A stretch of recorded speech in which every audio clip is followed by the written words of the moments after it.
معزز سامعین گرامی قدر، اللہ کے فضل و رحمت سے آج ہم رمضان کی پہلی طاق رات میں داخل ہو چکے ہیں۔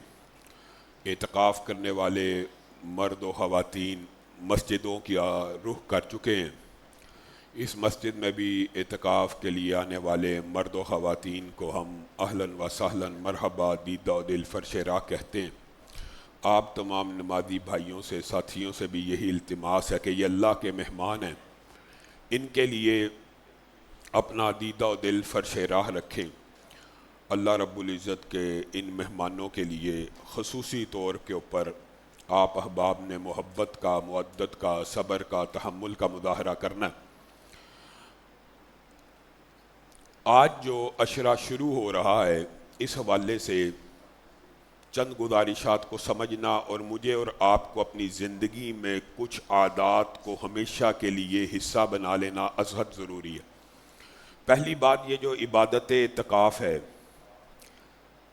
یہ رسول اللہ صلی اللہ علیہ وسلم کی سنت ہے، اور رسول اللہ صلی اللہ علیہ وسلم کی سنت اسلام وحی آنے کے بعد کی ہے رمضان میں اعتکاف بیٹھنا، لیکن وحی کی ابتدا بھی رسول اللہ صلی اللہ علیہ وسلم کی جس گوشہ نشینی اور تنہائی سے ہوئی، وہ واقعہ بھی آپ کے سامنے ہے کہ آپ غار حرا میں اکیلے بیٹھ کر، تنہا بیٹھ کے غور و فکر کرنا شروع ہو چکے تھے پہلے ہی۔ فرشتہ کہاں پہ آیا تھا؟ غار حرا میں۔ رسول اللہ وہاں پہ کیا کرنے جاتے تھے؟ ابھی تو وحی نہیں تھی آئی۔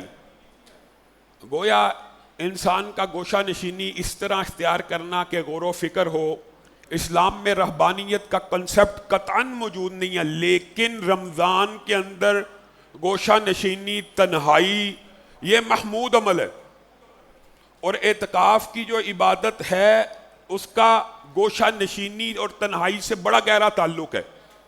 یہ نہیں ہے کہ آپ اعتکاف کے اندر مرد و خواتین آئے ہیں تو سارا وقت آپس میں بیٹھ کے گزار لیا جائے، جلوس اللیل ہو جائے، قیام اللیل کا پتہ ہی نہ ہو، عبادات کا پتہ ہی نہ ہو، غور و فکر کا پتہ ہی نہ ہو۔ ماں عائشہ سے ایک مرتبہ صحابہ نے پوچھ لیا تھا، آپ کو رسول اللہ صلی اللہ علیہ وسلم کی کوئی ایسی بات جس کے اوپر آپ بھی اعجاب کرتی ہوں، حیران ہوتی ہوں؟ تو ماں عائشہ نے کہا تھا، ہاں ایسی بہت سی باتیں ہیں، لیکن ایک رات میں نے رسول اللہ صلی اللہ علیہ وسلم کو دیکھا اور مجھے کہتے میں اللہ سے کچھ کلام کرنا چاہتا ہوں۔ میں نے دیکھا آپ کی آنکھوں سے آنسو آ رہے، داڑھی تر ہو گئی ہے، داڑھی کے بعد کپڑے بھیگ گئے، کپڑوں کے بعد زمین تر ہونا شروع ہو گئی، اور میں نے جب بہت لمبا عرصہ گزر گیا، زمین آنسوؤں سے تر ہو گئی، تو میں نے سلام پھیرنے کے بعد ان کو کہا، آپ اللہ کے سامنے اتنا روتے کیوں ہیں؟ آپ کیوں روتے ہیں؟ آپ کے تو اگلے پچھلے سارے معاف ہیں، آپ تو پوری کائنات میں اللہ خالق ہے اور باقی ہر چیز مخلوق ہے، آپ مخلوقات میں سب سے افضل ہیں، آپ کیوں روتے ہیں؟ کہا، عائشہ میرے پہ جو آیتیں نازل ہوئی ہیں ان کو پڑھ لینے کے بعد بھی اگر کوئی بندہ غور و فکر نہ کرے، سوچے سمجھے نہ، تو اس کے اوپر افسوس ہے، اور 7 آیت بھی پڑھ دی۔ ان فی خلق السماوات والارض واختلاف اللیل والنہار، یہ زمین کی اور آسمان کی پیدائش اور رات کے آنے جانے میں لآیات لأولی الالباب، عقل والوں کے لیے نشانیاں ہیں۔ اس آیت کے نازل ہو جانے کے بعد بھی لوگ غور و فکر نہ کریں تو افسوس ہے۔ رسول اللہ رو رہے ہیں، میں اور آپ۔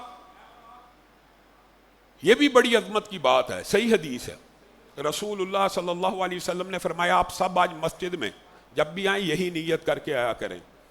اور بھی اجر و ثواب ہے جو ہم نے دروس میں بیان کیا ہے، لیکن ایک اجر یہ ہے جو بندہ مسجد میں صرف اس نیت سے آئے کہ کوئی اچھی بات سیکھے گا، اچھی تلاوت سنے گا، اپنے لہجے کو بہتر کرے گا، کسی طالب علم کی بات سنے گا، اپنی اصلاح کرے گا، اچھی بات کسی عالم دین سے سیکھ لے گا، یا اچھی بات سکھلائے گا، دونوں کے لیے۔ جو بندہ بھی مسجد میں اس نیت سے آئے، درس کے اندر بیٹھے، درس کے اندر بیٹھنا ہی اس بات کی دلالت ہوتا ہے کہ کوئی بات سیکھے گا، تو رسول اللہ صلی اللہ علیہ وسلم نے ارشاد فرمایا، اس کو پورے کے پورے حج کا ثواب ہو جاتا ہے، پورے کے پورے حج کا۔ اور اگر یہ درس و تدریس لیلۃ القدر میں ہو، اعتکاف سے خدا کے واسطے جو لوگ اعتکاف کے لیے آئے ہیں وہ اعتکاف کی غرض و غایت اور مقصد سے غافل نہ ہو.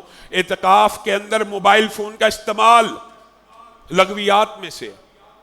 اعتکاف کٹ جانے کا، مخلوق سے رابطہ توڑ کے ایک خالق کے ساتھ رابطہ استوار کرنے کا نام ہے. اگر آپ نے اعتکاف میں بیٹھ کے بھی موبائل پہ گپے لگانی ہے اور موبائل پہ وقت گزارنا ہے تو آپ نے اعتکاف کے صحیح مقصد کو نہیں سمجھا. جو بہن اور بھائی اعتکاف میں آئے ہیں وہ اعتکاف کے حقیقی مقصد کو سمجھیں، اور جو بھائی اعتکاف میں نہیں ہیں اور جو سامعین سن رہے ہیں، جس آیت مبارکہ کی تلاوت کی ہے یہ فلسفہ بھی سمجھ کے جائیے. لیلۃ القدر خیر من الف شہر. ہم یہ سمجھتے ہیں یہ رات 1000 مہینے کے برابر ہے. 1000 مہینہ کیا ہے؟ 83 سال. 83 سال لگ بھگ.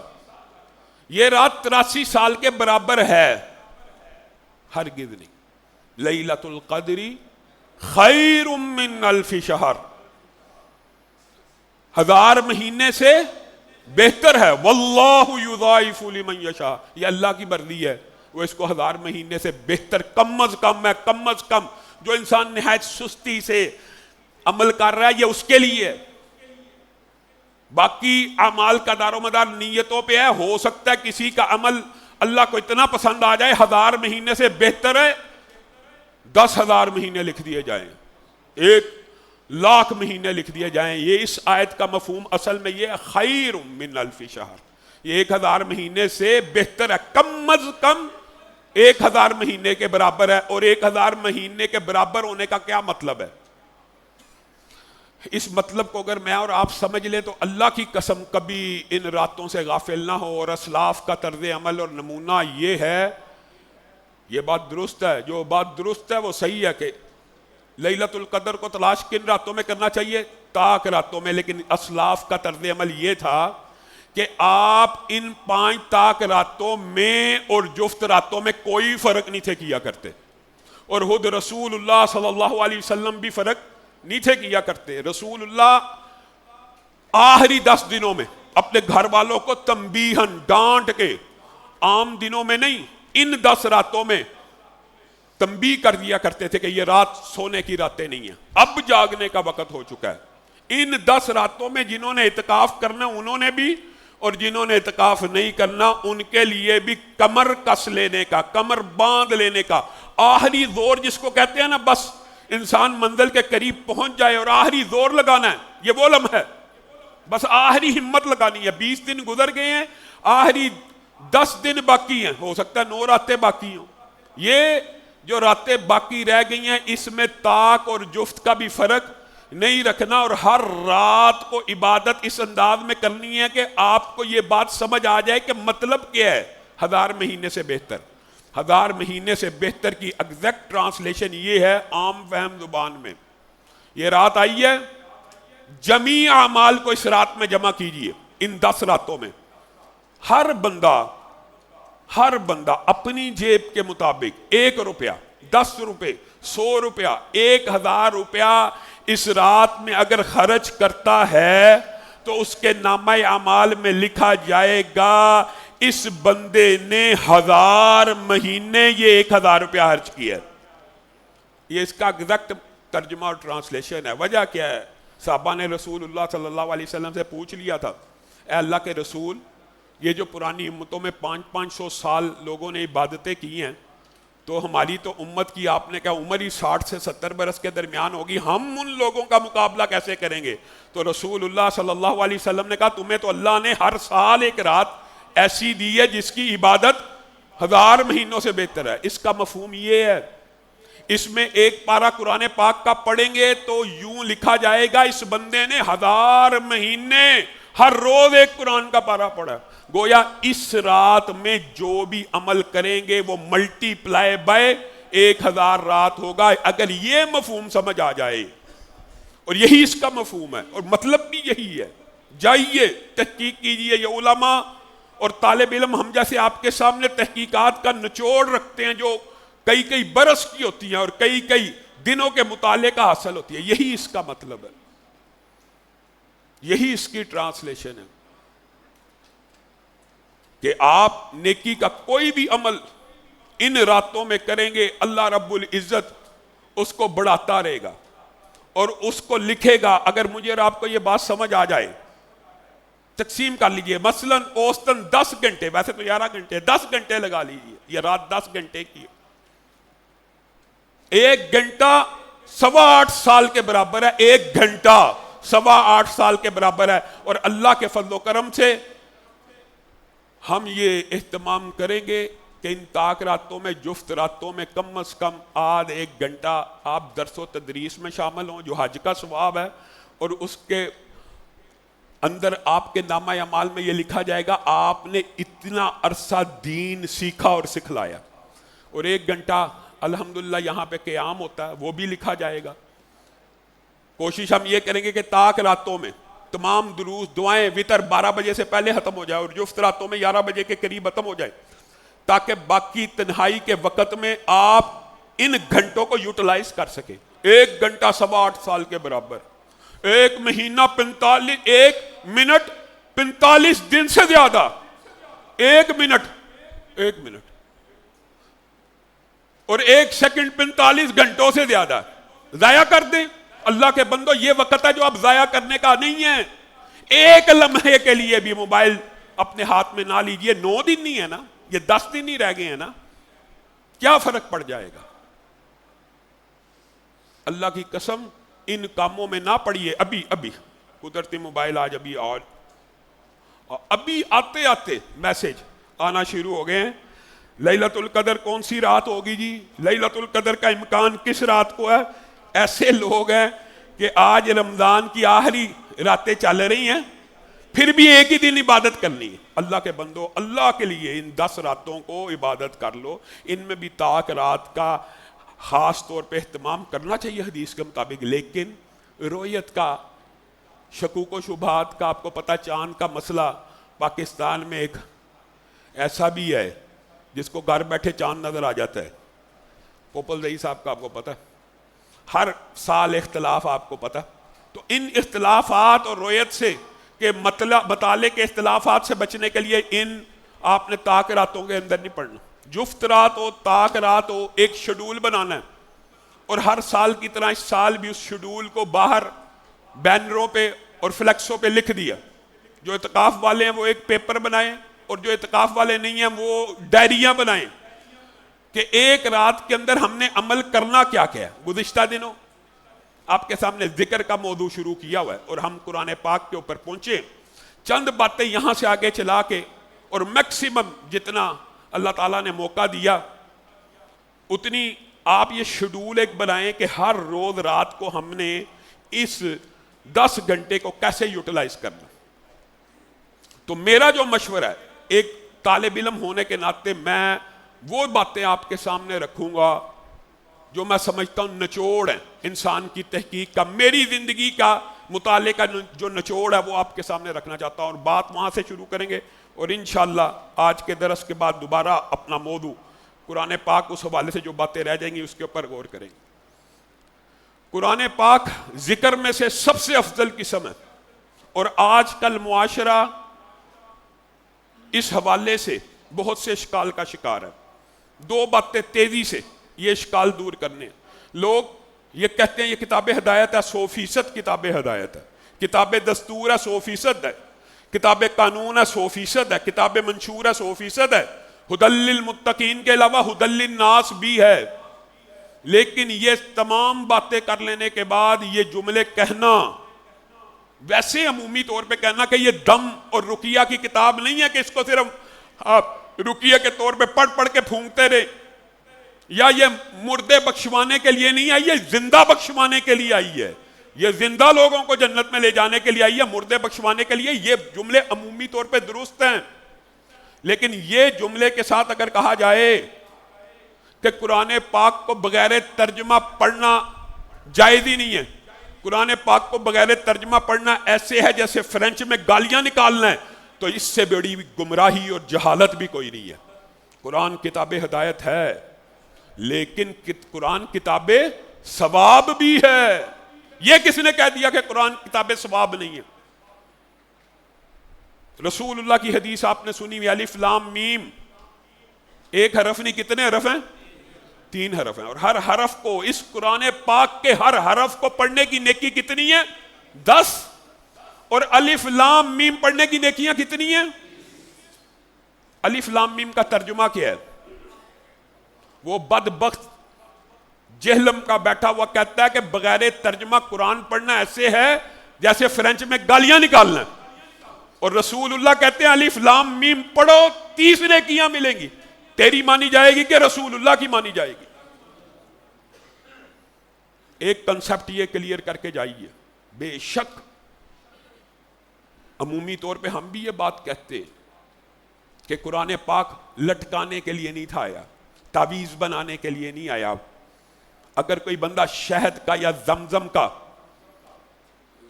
کی پوری 5 لیٹر کی بوتل گلے میں لٹکا کے پھرنا شروع کر دے، شفا مل جائے گی؟ شہد کی 5 لیٹر کی بوتل لٹکا کے پھرنا شروع کرے، شفا مل جائے گی؟ پینے سے ملے گی نا۔ تو قرآن پاک بھی پڑھنے سے ملے گی، لیکن یہ کہنا قرآن کتاب ہدایت ہے، قرآن شفا کی کتاب نہیں ہے، اس سے بڑی جہالت اور گمراہی بھی کوئی نہیں۔ وَنُنَزِّلُ مِنَ الْقُرْآنِ مَا هُوَ شِفَاءٌ، ما ہوا شفا، شفا بھی ہے اور رحمت بھی ہے مومنین کے لیے۔ اور آج کل لوگ پریشان ہیں بیماریوں سے، روحانی جسمانی بیماریوں سے، یہ پورا ایک موضوع ہے، لیکن آج کچھ باتیں زیادہ کرنا مطلوب ہے، اس لیے تیزی سے آگے بات بڑھاتا ہوں۔ خلاصہ یہ ہے کہ قرآن پاک کتاب ثواب بھی ہے اور کتاب شفا بھی ہے، اور شفا ملنی کب ہے؟ جب پڑھیں گے۔ اور شفا کے لیے سب سے پہلا وظیفہ بسم اللہ الرحمن الرحیم سے قرآن پاک شروع ہوتا ہے، اور بسم اللہ الرحمن الرحیم بذات خود اس کے اندر بھی شفا ہے، اس کے اندر بھی شفا ہے۔ اور آگے جو سورت ہے اس کو تو سورت شفا کہتے ہیں، سورت فاتحہ کو۔ راول پنڈی کا فوجی، اس کی ماں آپ کے سامنے پہلے بھی واقعہ رکھا ہے، نابینا ہو گئی تھی، نابینا۔ ڈاکٹروں نے کہا تھا جب تک ٹرانسپلانٹ نہیں ہوگا، کورنیا وغیرہ دیکھ نہیں سکتی۔ اس عورت نے رمضان آیا قرآن اٹھایا اور اللہ کو کہا، ہر رمضان اللہ قرآن پڑھا کرتی تھی، 13 لائنیں، بزرگ کئی 13 لائنوں پہ پڑھتے۔ وہ فوجی نوجوان کہتا ہے میری ماں نے قرآن کھولا اور انگلی پھیری، بسم اللہ الرحمن الرحیم، اس کو اس کے علاوہ آتا ہی کچھ نہیں تھا۔ بسم اللہ الرحمن الرحیم، بسم اللہ، وہ انگلی پھیرتی 13 مرتبہ اور ہر دفعہ پڑھتی بسم اللہ الرحمن الرحیم۔ پورا قرآن پاک ابھی ختم نہیں تھا کیا، بنائی واپس آ گئی۔ جب بھی آپ نے سورت فاتحہ پڑھنی ہے اس کے ساتھ بسم اللہ الرحمن الرحیم ملانی ہے۔ اور سورت فاتحہ اکیلی کے بارے میں رسول اللہ صلی اللہ علیہ وسلم کے صحابہ کی اور روایات اتنی زیادہ ہیں کہ یہ اکیلا موضوع ایک پورے جمعے کا متقاضی ہے۔ صرف آپ نے ابھی سعید خدری کی روایت ذہن میں رکھنی ہے جو انہوں نے بیان کی کہ ایک سردار کو بچھو یا سانپ نے کاٹا، صحابہ کی اس نے میزبانی نہ کی، لیکن جب کاٹ گیا تو کہنے لگے تم میں سے کسی کو رقیہ سے مراد منتر آتا ہے، اور رقیہ شریعہ سے مراد ایسا دم ہے جو شرکیہ نہ ہو، وہ ہر دم جائز ہے، ما لم یکن فیہ شرک، وہ جائز ہے۔ اور یہ تو سورت فاتحہ ہے۔ تو ایک صحابی نے کہا جی ہاں مجھے آتا ہے، لیکن میں تب کروں گا دم اگر پورا غلہ ریوڑ بکریوں کا دو گے۔ تیپ آ گیا، سورت فاتحہ پڑھنا شروع کی، درد ختم، سورت فاتحہ پڑھنا شروع کی، درد ختم۔ 7 دفعہ نہیں پڑھی، وہ سردار جو زہر سے تڑپ رہا تھا بالکل تندرست ہو کے بیٹھ گیا، اور غلہ دیا اور ریوڑ دیا۔ صحابہ آپس میں بحث کرنا شروع کر گئے، ایک نے کہا بانٹ لیتے ہیں، ایک نے کہا اس وقت تک نہیں بانٹوں گا جب تک رسول اللہ سے پوچھوں گا نہیں یہ کمائی جائز ہے کہ نہیں۔ رسول اللہ صلی اللہ علیہ وسلم نے پورا واقعہ سن کے کہا اس میں میرا بھی حصہ ہے، کیونکہ میں نے تمہیں سورت فاتحہ سکھائی تھی، سورت فاتحہ میں نے سکھائی تھی۔ مذاق کیا پیار اور محبت سے، یعنی اس چیز کا اقرار کیا یا تم نے درست کیا۔ باطل جس جھاڑ پھونک سے اگر کماتا ہے تو یہ سب سے بہترین کمائی ہے۔ تو میرے بھائیو، اپنی زندگی کے اندر اگر روحانی جسمانی بیماریاں دور کرنا چاہتے ہو تو روزانہ ایک معمول بنا لو، صرف ایک معمول، 41 مرتبہ سورت فاتحہ پڑھ کے دم کیا کرو، ہر قسم کی روحانی جسمانی بیماریاں دور ہو جائیں گی۔ پہلی بات۔ دوسرا وظیفہ جو آپ نے ہر روز معتکفین نے کرنا ہے، 41 مرتبہ سورت فاتحہ کو اپنی زندگی کا حصہ بنا لیجئے. اور سورت فاتحہ میں اتنا اثر عام بندے کے دم میں کیوں ہوتا ہے؟ عام بچے سے بھی آپ سورت فاتحہ کا دم کرا کے دیکھ لیں، عام کلین شیپ نارمل بندے سے بھی آپ اس کا دم کرا کے دیکھ لیں، آپ اس کے اثرات سے حیران رہ جائیں گے. اس کی کیا وجہ؟ اس کی وجہ یہ ہے کہ یہ واحد ایسی صورت ہے جو ہر مسلمان ہر نماز کی رکعت میں پڑھتا ہے.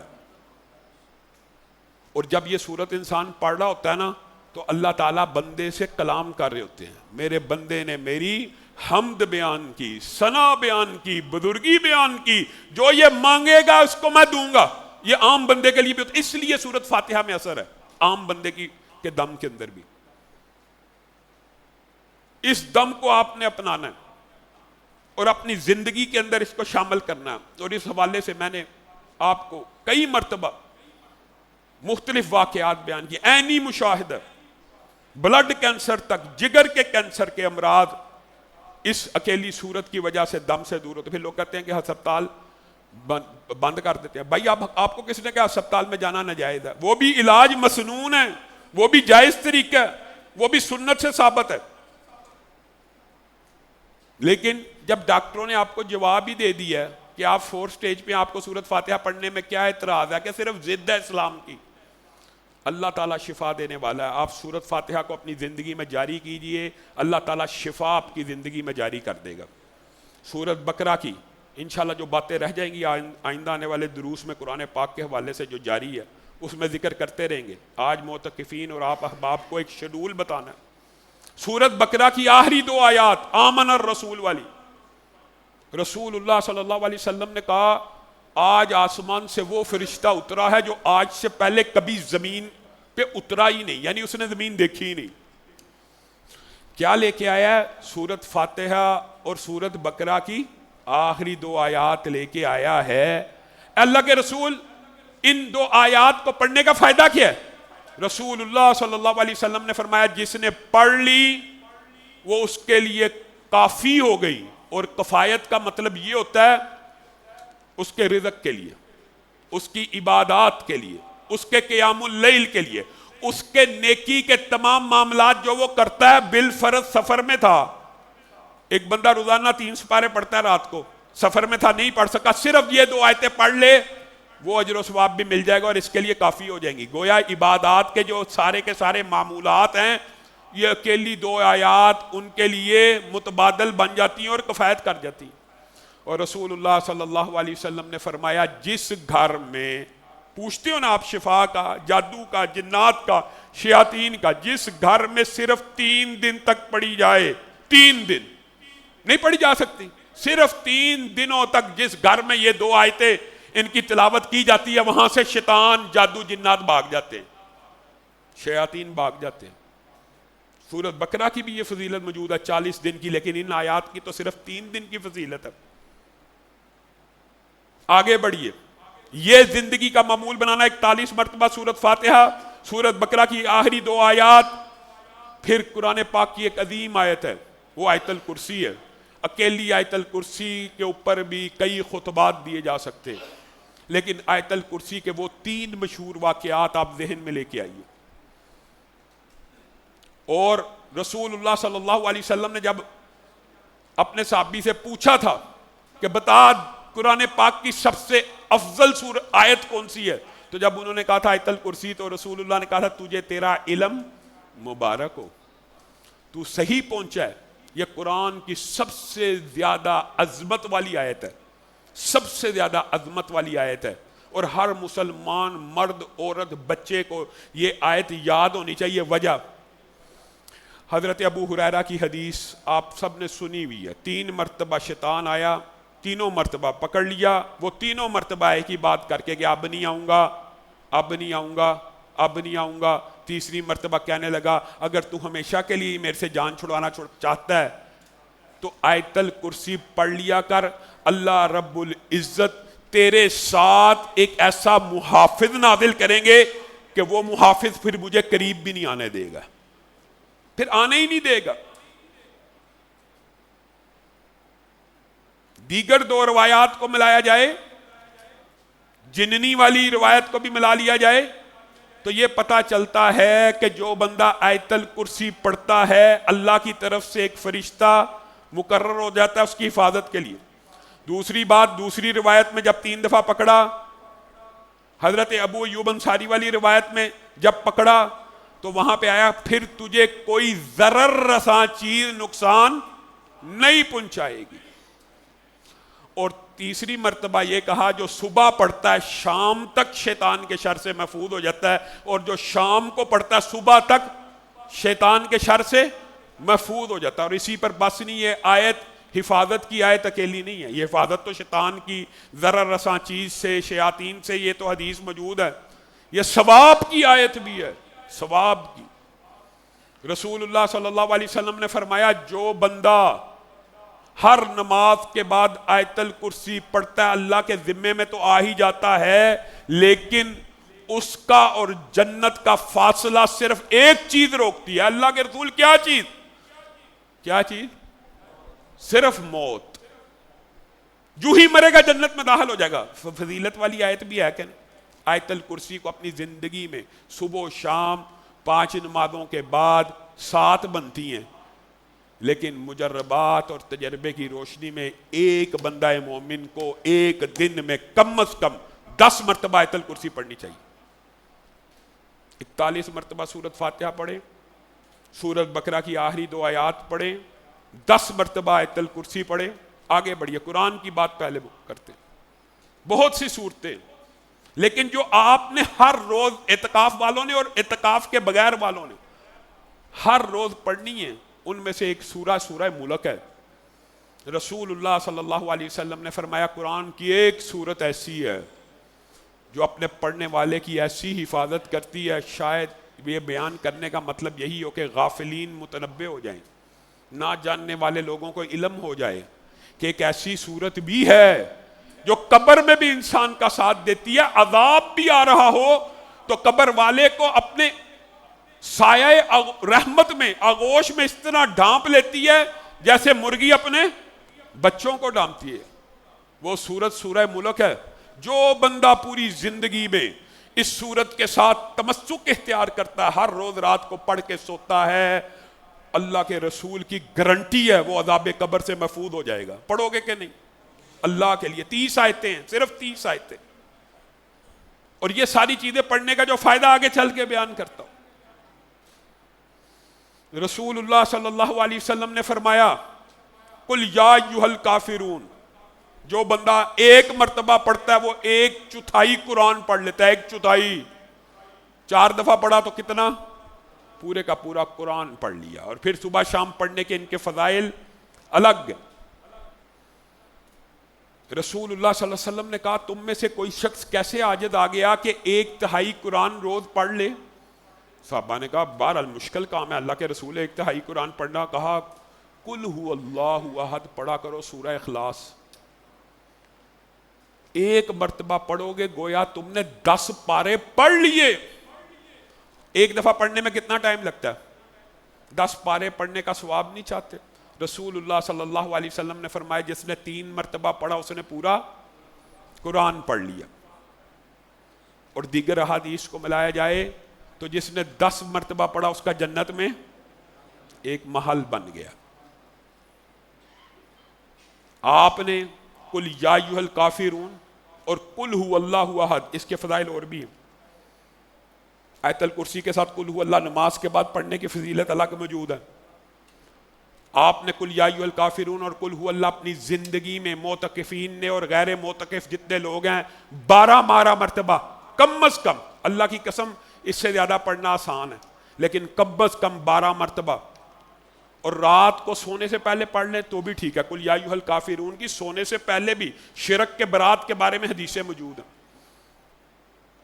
12 مرتبہ قل یا ایھا الکافرون، 12 مرتبہ قل هو اللہ احد اگر آپ پڑھیں تو اس کے بعد معوذتین ہیں، اکیلی ان 2 صورتوں کے بارے میں رسول اللہ صلی اللہ علیہ وسلم ایک مرتبہ اپنے صحابی کو کہہ رہے ہیں پڑھ پڑھ پڑھ، وہ کہتے کیا پڑھوں؟ کہا قل اعوذ برب الفلق اور قل اعوذ برب الناس۔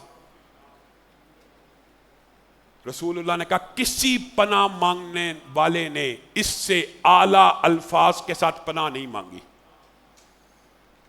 اللہ رب العزت کی بندہ پناہ میں آ جاتا ہے. کس سے؟ شیاطین کے شر سے، جادوگروں کے شر سے، حاسدین کے شر سے، وسوسہ الخناس کے شر سے، چاہے وہ انسانوں میں سے ہوں چاہے جنوں میں سے ہوں. یہ دو صورتیں صبح اور شام ان کی الگ فضیلتیں 3 مرتبہ پڑھنے کی ہیں.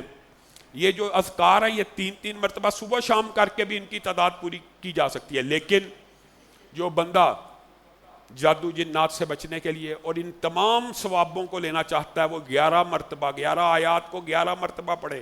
یہ بھی سنت سے ثابت ہے. اور جادو کا جو سارا کا سارا باب ہے وہاں سے یہ پتہ لگتا ہے کہ ان صورتوں کو 11 مرتبہ پڑھنا چاہیے. یہ چند قرآنی اذکار آپ کے سامنے رکھے ہیں کہ آپ ان اذکار کو کم از کم اتنا پڑھیں. وجہ اس کا فائدہ کیا ہوگا؟ اس کی کچھ فائدے. رسول اللہ صلی اللہ علیہ وسلم نے ارشاد فرمایا جو بندہ 10 آیات کی تلاوت کرتا ہے، صرف 10 آیات کی.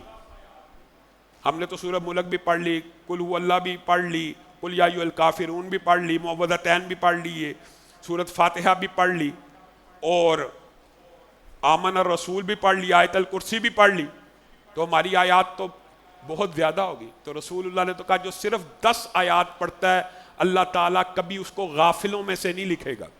اور جو 100 آیات ایک دن میں پڑھ لیتا ہے، ایک رات میں پڑھ لیتا ہے، ایک دن رات میں، صرف 100 آیتیں، صرف 100 آیتیں، اس کے نامہ اعمال میں پوری رات کا قیام لکھا جاتا ہے. یہ لیلۃ القدر کی راتیں ہیں.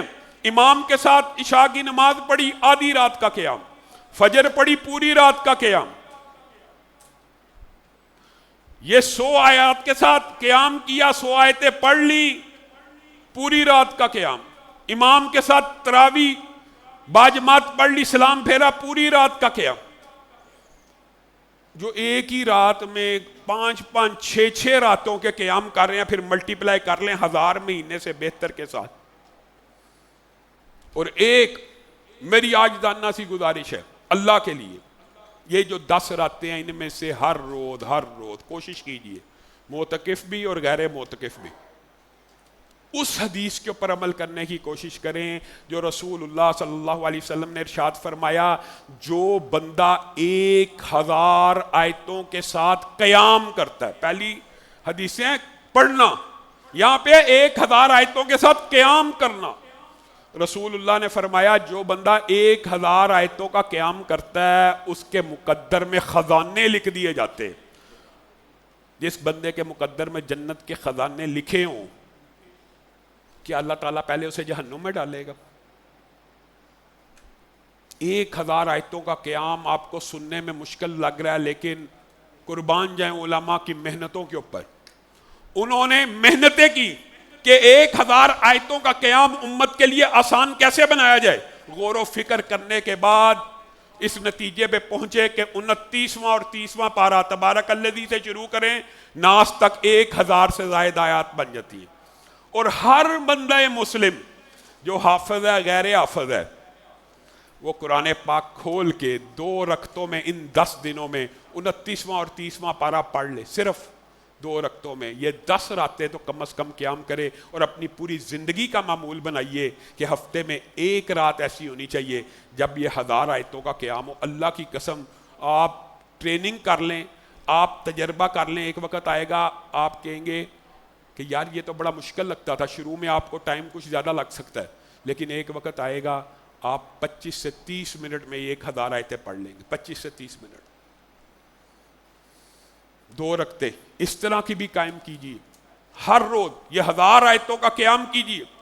یہ قرآن پاک کے حوالے سے بات ہے اور انشاءاللہ قرآن پاک کے فضائل کے حوالے سے اپنی گزارشات کو جاری رکھیں گے.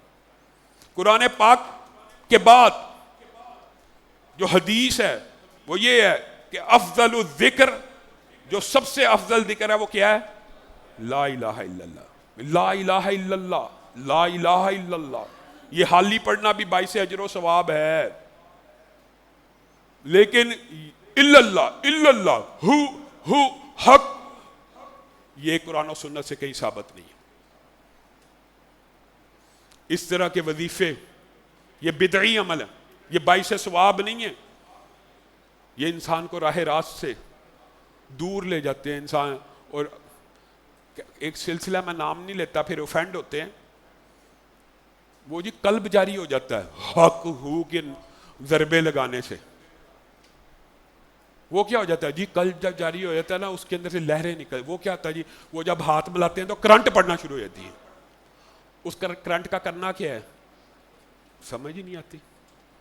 پتہ نہیں کیسے لوگ ہیں مسجدوں کے اندر نماز با جماعت پڑھنے کی بجائے کلا بازیاں کھا رہے ہوتے ہیں, کرنٹیں لگا رہے ہوتے ہیں. اللہ ہم سب کو ان شیطانی وسوسوں سے محفوظ رکھے. لا الہ الا اللہ اتنا عظیم وظیفہ ہے کہ طلحہ بن عبید اللہ غم میں پھر رہے ہیں, کہتے ہیں یار عمر گزر گئی, مجھے رسول اللہ نے ایک حدیث بیان کی تھی کہ ایک ایسا جملہ ہے جو بندہ پڑھ لے تو ہر غم موت کے وقت کا دور ہو جاتا ہے. حضرت عمر سن رہے ہیں, ہنسنا شروع ہو گئے اور کہنے لگے تجھے نہیں پتا وہ کون سا کلمہ ہے؟ کہا نہیں. کہا لا الہ الا اللہ, ایک ایسا کلمہ کہ موت کی وادی میں اترتے وقت جس وقت انسان اتنے غم میں مبتلا ہوتا ہے, موت بظاہر انسان کو غمگین کرتی ہے سوائے بندہ مومن کے علاوہ. اگر ایمان مضبوط ہو پھر غم نہیں ہوتا کہ جا رہا ہوں اللہ کے پاس. ویسے بندہ سوچتا ہے ہائے بیوی بچوں کو چھوڑ دیا, ہائے جو ساری زندگی کمایا تھا چھوڑ کے جا رہا ہوں. اس غم سے نجات دینے کے لیے ایک جملہ حضرت عمر کہتے ہیں طلحہ موت کی گہرائیوں میں اور گھاٹیوں میں اترتے وقت اگر لا الہ الا اللہ کہہ دے گا نا, اللہ کے علاوہ کوئی معبود نہیں, تیرا ہر غم دور ہو جائے گا. اور اسی لیے رسول اللہ نے بھی کہا جو موت کے وقت لا الہ الا اللہ پڑھتا ہے وہ سیدھا کہاں پہ داخل ہو جاتا ہے, جنت میں. اور رسول اللہ صلی اللہ علیہ وسلم نے لا الہ الا اللہ کے ساتھ کچھ الفاظ اور بتائے, وہ آپ نے یاد کرنے ہیں. بالعموم یہ اللہ کا شکر ہے یہ کلمات آپ کو یاد ہیں, لیکن تذکیر کر کے دہرانے کے لیے آپ سنتے ہیں لیکن کئی مرتبہ اجر و ثواب ذہن سے نکل جاتا ہے. لا الہ الا اللہ وحدہ لا شریک لہ لہ الملک ولہ الحمد وہو علی کل شیء قدیر. سب کو آتا ہے, جن کو نہیں آتا انہوں نے یاد کرنا ہے. کیوں؟ رسول اللہ صلی اللہ علیہ وسلم نے ارشاد فرمایا جو بندہ 100 مرتبہ یہ کلمہ پڑھتا ہے اس کو پہلا اجر, وہ جو 100 نیکیاں 100 گناہ معاف وغیرہ کی باتیں الگ ہیں, بات طویل ہو جائے گی. صرف ایک جو اجر ثواب ہے وہ یہ ہے کہ 10 اسماعیل کی اولاد میں سے غلام بیٹے ان کو آزاد کر دیا. ایک غلام کو آزاد کرنے کا کیا اجر ہے؟ رسول اللہ نے فرمایا جو ایک غلام کو آزاد کرتا ہے ایک عضو کے بدلے میں اس کا ایک عضو جہنم سے آزاد ہو جاتا ہے. صرف 100 مرتبہ پڑھنے سے 10 اسماعیل کے بیٹے غلام ہو تو آزاد کر دیا جاتا ہے. اس آزادی کا جو اجر و ثواب ہے وہ کہنے والے کو دے دیا جاتا ہے. اور ایک بات یاد رکھے کہ اسماعیل کا نام کیوں لیا؟ کہ اسماعیل کی اولاد کے غلام بیٹے ہوں تو ان کو آزاد کرنے کا ثواب ہے. اس کی وجہ یہ جو سلسلہ نسب ہے نا, رسول اللہ صلی اللہ علیہ وسلم نے فرمایا تھا ان میں سے ایک باپ بھی زنا کی پیدائش نہیں ہے. یہ سارے حلال کے ذریعے نطفے منتقل ہوئے ہیں. یہ اتنی عظیم لڑی ہے اور اتنا عظیم سلسلہ نسب ہے کہ اللہ کو بھی اتنا ان کے اوپر پیار اور محبت ہے کہ ابراہیم کے بعد اس دھرتی پہ اس زمین کی پشت کے اوپر جتنے نبی آئے ابراہیم کی اولاد میں سے آئے. اتنا محترم اور مقدس سلسلہ نسب ہے. صرف 100 مرتبہ پڑھو تو 10 اسماعیل کے غلام بیٹوں کو آزاد کرنے کا ثواب ہے. لیکن اللہ کی رحمت اس سے بھی زیادہ ہے.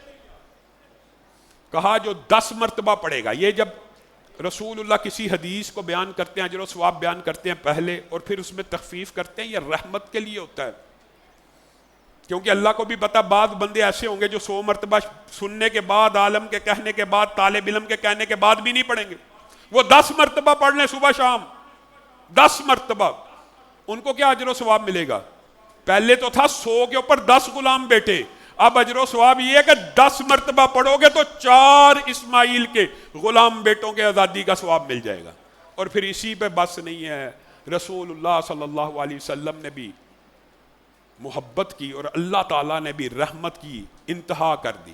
پڑھیے لا الہ الا اللہ وحدہ لا شریک لہ لہ الملک ولہ الحمد وہو علی کل شیء قدیر. صحیح حدیث کے الفاظ ہیں جو ایک مرتبہ بھی پڑھے گا اسماعیل کی اولاد میں سے ایک بیٹے کو آزاد کرنے کا ثواب پا لے گا. ہم سب نے پڑھا 83 برس تک لکھا جا رہا ہے کہ یہ بندہ 83 برس پڑھتا رہے. اللہ تعالیٰ بندے کو آگ میں ڈالنا چاہتا ہے؟ اللہ کی قسم نہیں ڈالنا چاہتا. میں اور آپ آگ میں جانے کی جد و جہد اور تگ و دو ہر وقت کر رہے ہوتے ہیں. اللہ پکڑ پکڑ کے چاہتا ہے کہ بندے جنت میں چلے جائیں. 100 مرتبہ صبح، 100 مرتبہ شام، لا الہ الا اللہ وحدہ لا شریک لہ لہ الملک ولہ الحمد وہو علی کل شیء قدیر پڑھیے. اور اس کے جو دیگر فوائد ہیں آپ حیران رہ جائیں گے. اللہ کی قسم کھا کے کہہ رہا ہوں، جتنا مرضی پرانا جادو، ہمارا دوست 18 سال سے ایک جن اس کی بیوی جکڑا ہوا تھا، جنات کے قبضے میں اس کی بیوی کو جکڑا گیا ہوا تھا، وہ بھی، اور اس کی بیوی کے اوپر وہ جن تھے، دم کرائے، مختلف کیے. صرف یہ وظیفہ رسول اللہ صلی اللہ علیہ وسلم کی حدیث پہ عمل کرتے ہوئے جو صبح شام پڑھتا ہے شیطان کے شر سے محفوظ رہ جاتا ہے. وہ 18 سال سے جو جن تھا اس عورت کے اوپر بھاگ گیا، 3 سال ہو گیا نہیں آیا. اس کے دیگر فوائد الگ ہیں. ایک رات سونے سے پہلے پڑھ لو، سارے پچھلے گناہ معاف ہو جاتے. اور آگے جو ایک وظیفہ، وظائف زیادہ بتانے ہیں لیکن تیزی سے انشاءاللہ ان کے فضائل پھر اگلے آئندہ آنے والے دروس میں بیان کریں گے. رسول اللہ صلی اللہ علیہ وسلم نے فرمایا، جو بندہ رضیت باللہ ربن و بالاسلام دینا و بمحمد نبیہ 3 مرتبہ پڑھتا ہے، صبح 3 مرتبہ، شام، کل قیامت کے دن اللہ پہ واجب ہے وہ اس بندے کو خوش کر دے. بندہ کیسے خوش ہوگا قیامت کے دن؟ جنت میں جائے بغیر خوش ہوگا؟ جنت میں جائے بغیر کوئی نہیں اس دن خوش ہوگا. اس دن بندے کی خواہش ہوگی، قرآن کی آیت ہے عجیب، اس دن قرآن کہتا ہے ہر بندے کی خواہش ہوگی پوری دنیا جہنم میں چلی جائے اور میں پوری دنیا کا سونا چاندی دے کے جنت میں چلا جاؤں. پوری دنیا بھر سونے کی اللہ کو دے دوں اور جنت میں چلا جاؤں. اللہ تعالیٰ اس دنیا میں کیا ڈیمانڈ کر رہا ہے؟ 3 مرتبہ رضیت باللہ ربن، اے اللہ ہم تیرے رب ہونے پہ راضی ہوئے، وبالاسلام دینا، اللہ اسلام کو اپنا دین، اللہ تیرا شکر ہے. اللہ کی قسم اس نعمت کا ہم شکریہ نہیں ادا کر سکتے. بن محنت کے مسلمانوں کے گھر میں پیدا ہو گئے، ہمیں اس نعمت کا ادراک ہے. وبالاسلام دینا وبمحمد نبی، اللہ تیرا شکر ہے تو نے محمد صلی اللہ علیہ وسلم کو ہمارا نبی بنایا. صرف 3 مرتبہ صبح شام کو اللہ تعالیٰ کل قیامت کے دن خوش کر دے گا. اور وہ حدیثیں الگ ہیں، یہ ایک ایک وظیفے کی مختلف، وہ جو وضو کے بعد اگر پڑھا جائے تو گناہ معاف ہو جاتے صرف 1 مرتبہ پڑھنے سے. تو یہ آپ نے اپنی زندگی میں معمول بنانا ہے. اور رسول اللہ صلی اللہ علیہ وسلم نے ارشاد فرمایا، جنت اور جہنم بھی گفتگو کرتی ہے، مخلوق ہے اللہ کی. اور جو بندہ کہتا ہے نا اے اللہ مجھے جہنم سے بچا، تو جہنم کہتی ہے اللہ اس کو میرے سے بچا لے. کتنی مرتبہ کہنے سے؟ 3 مرتبہ. صرف 3 مرتبہ آپ نے ہر روز دعا کرنی ہے. پوری زندگی کے اندر اس کو جاری کریے، اے اللہ مجھے جہنم سے بچا، اے اللہ مجھے جہنم سے بچا، اللہم اجرنی من النار، اے اللہ مجھے جہنم سے بچا.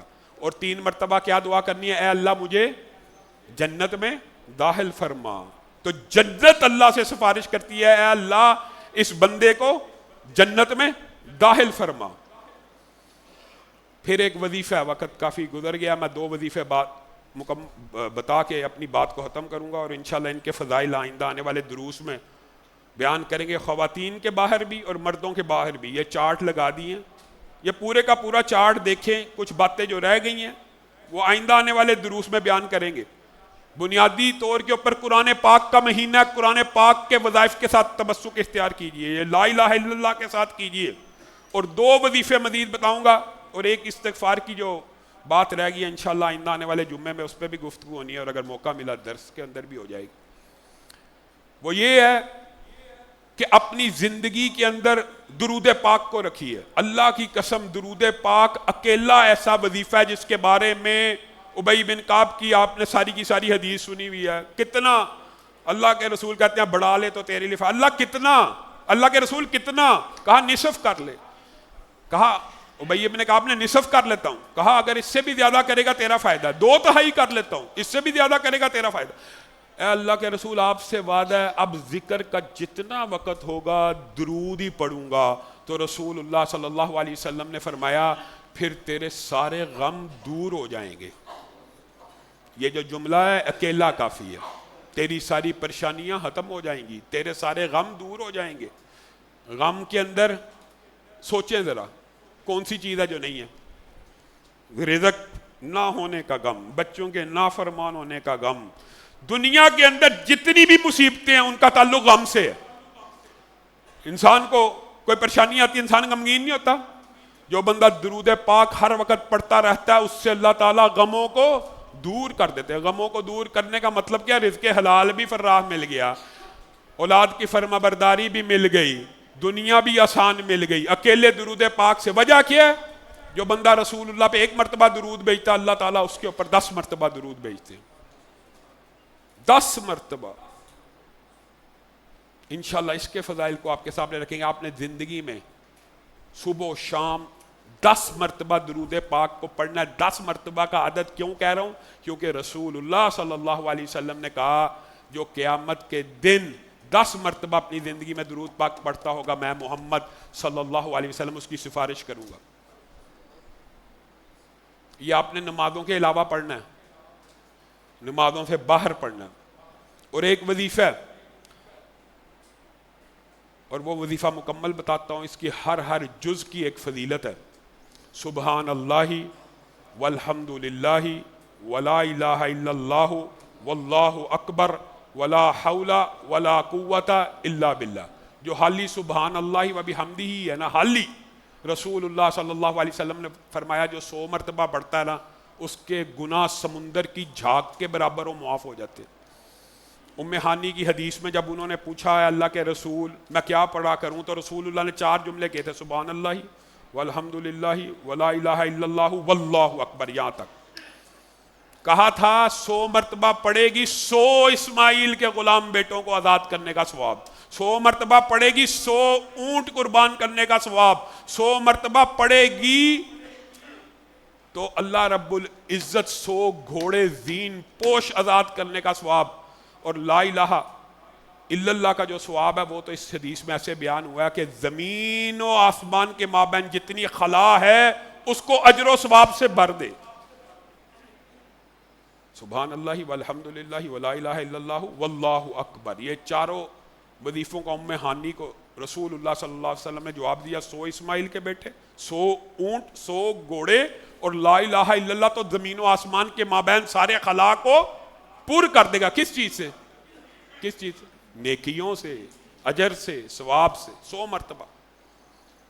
اور یہی حدیثیں دیگر امور میں بھی ہیں کہ سبحان اللہ والحمد للہ ولا الہ الا اللہ واللہ اکبر, ان کے اجر و ثواب الگ الگ کیا ہیں وہ بھی آپ کے سامنے رکھیں گے. اور اگر ان کے ساتھ جو ان 4 کے ساتھ میں جو باتیں کہہ رہا ہوں وہ ملا لی جائیں, سبحان اللہ والحمد للہ ولا الہ الا اللہ واللہ اکبر ولا حول ولا قوت الا باللہ, تو یہ تو بذات خود جنت کا ایک خزانہ ہے, یہ جنت کا ایک دروازہ ہے. اور اس حدیث کے الفاظ ہے کہ ابراہیم نے کہا تھا اے محمد صلی اللہ علیہ وسلم اپنی امت کو خبر دے دو کہ جنت میں ہر بندے کا میدان چٹیل ہے. اس نے دنیا میں اس کے پودے لگانے ہیں, دنیا میں اس کے درخت لگانے, اور وہ پودے یہ ہیں سبحان اللہ والحمد للہ ولا الہ الا اللہ واللہ اکبر ولا حول ولا قوت الا باللہ. آپ ان کے اجر و ثواب کا اندازہ صرف یہاں سے لگائیے کہ اگر آپ نماز کے بعد 33 مرتبہ یہ 3 الفاظ کہتے ہیں, سنی ہوئی ہے نا حدیث, اور اس کے ساتھ کیا ملاتے ہیں لا الہ الا اللہ وحدہ لا شریک لہ لہ الملک ولہ الحمد وہو علی کل شیء قدیر, انسان کے سارے گناہ معاف. تو یہ زندگی میں 100 مرتبہ پڑھنا کوئی مشکل ہے؟ سبحان اللہ والحمد للہ ولا الہ الا اللہ واللہ اکبر ولا حول ولا قوت الا باللہ. اور اس کے بعد آپ نے استغفار میں سے استغفر اللہ الذی لا الہ الا هو الحی القیوم واتوب الیہ, اور سید الاستغفار کا وظیفہ انشاءاللہ وہ بھی بار لگا دیا جائے گا, اللہم انت ربی لا الہ الا انت خلقتنی والا. یہ والا وظیفہ آپ نے صبح شام پڑھ لا. جو بندہ صبح پڑھتا ہے رات تک فوت ہو جائے جنت میں, رات کو پڑھتا صبح تک فوت ہو جائے جنت میں. اور جو بندہ استغفر اللہ الذی لا الہ الا هو الحی القیوم واتوب الیہ پڑھتا ہے اس نے جتنا مرضی بڑا گناہ کیا معاف ہو جاتا ہے. رسول اللہ ایک مجلس میں 100 مرتبہ استغفر اللہ پڑھتے تھے. تو آپ نے اپنی زندگی کے اندر استغفراللہ کا جو وظیفہ ہے استغفراللہ یہ بھی ہر روز 1000 مرتبہ پڑھنا ہے، اور اس 1000 مرتبہ پڑھنے کی وجہ سے اللہ رب العزت من لازم الاستغفار، جو استغفار کو اپنی زندگی میں شامل کر لیتا ہے تو اللہ تعالیٰ ہر مشکل دور کر دیتے ہیں اور رزق وہاں سے دیتے ہیں جہاں سے انسان نے گمان نہیں کیا۔ باقی کچھ اور وظائف لکھے ہوئے ہیں، آپ نے اس چارٹ کے ساتھ چیک لسٹ بنانی ہے اور ہر روز کم از کم یہ وظائف کرنے ہیں، اور انشاءاللہ تسبیح، حمد، تحلیل اور ان کا جو اجر و ثواب ہے اس حوالے سے موقع ملا تو آئندہ آنے والے دروس میں انشاءاللہ گفتگو کریں گے۔